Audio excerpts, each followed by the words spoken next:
How can we install a posthumous exhibition of Dan Flavin's work here in a space that he never saw? So I'm Steve Morse, the exhibitions coordinator and the conservator for the Dan Flavin Studio.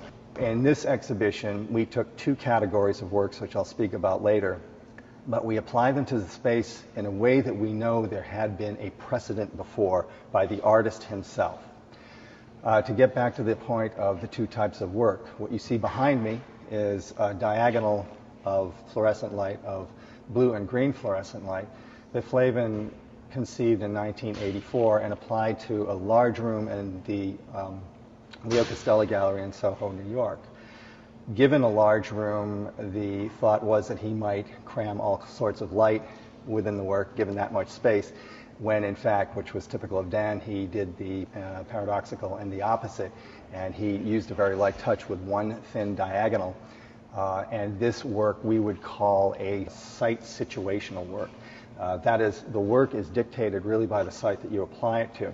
We know that Flavin applied this work when he was presented with a very large wall. We know how he oriented the work in terms of the room's architecture. That is, the diagonal starts down in the lower left and progresses on its own terms up and to the right. We know that Flavin used these exact fixtures, and he used them in a way that the fixtures are using a staggered format, make their own, creates its own diagonal, so that it was Flavin's choice to utilize a diagonal, but the rate of diagonal is chosen, if you will, by the factory ready-made material. We know that Flavin considered this work expandable, and that's the key element here when we're working in this sanctuary and laboratory, is that this work will start at one point and then, given the length of the wall, will run in the serial modularity until it can go no more.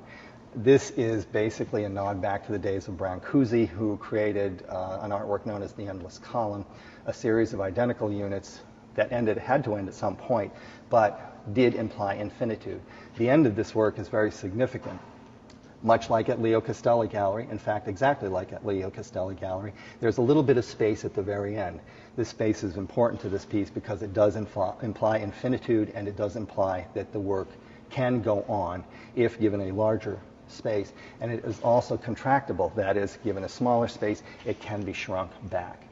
Given those parameters, we feel absolutely confident that Flavin would have utilized this work here in this space to this degree.